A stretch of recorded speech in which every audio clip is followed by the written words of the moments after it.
ल अब यो क्वेसनमा चाहिँ हामीले के गर्नुपर्ने छ भने सिम्बलमा दिएको छ, हामीले यसलाई वर्डमा लेख्नुपर्ने छ। अब यो पी हो, पी भनेको के हो? Demand is increasing. तर पी को अगाडि एउटा निगेसन लगाएको छ, मतलब डिमान्ड इज नट इन्क्रिजिङ।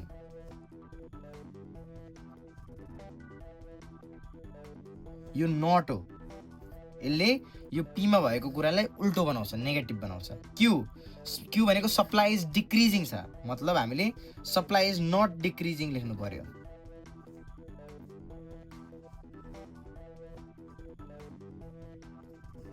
अब पी र क्यू को बिचमा त एउटा सिम्बल छ, यो सिम्बल भनेको यस्तो छ, एउटा अर्को सिम्बल यस्तो हुन्छ। यो माथिपट्टि एउटा एन जस्तो देखिन्छ नि, यो एन जस्तो, यो एन्ड हो।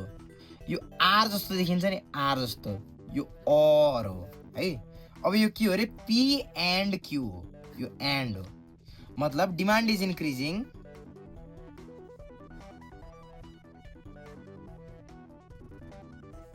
And supply is decreasing.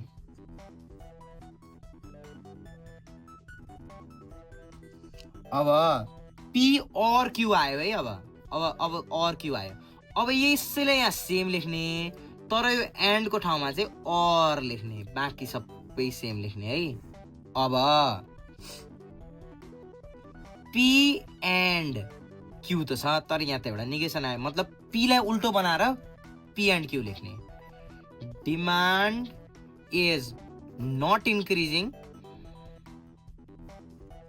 And supply is decreasing. यतापट्टिको जस्ताको तस्तै हैन।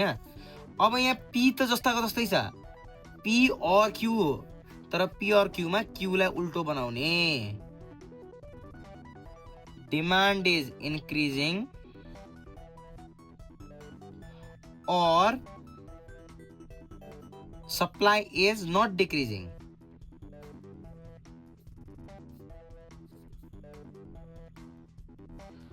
अब दुईटै नेगेटिभ छ अनि बीचमा एन्ड छ, मतलब demand is not increasing and supply is not decreasing.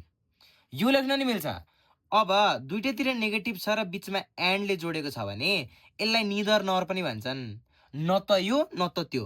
हेर है, not this and not this भनेको यो पनि होइन यो पनि होइन नि त, दुईटै होइन नि त। यो पनि होइन र यो पनि होइन, यसलाई निदर नर पनि भन्छन् है। भनेपछि निदर डिमान्ड इज इन्क्रिजिङ, यो आइएनसीआर लेखेर मैले इन्क्रिजिङलाई, नर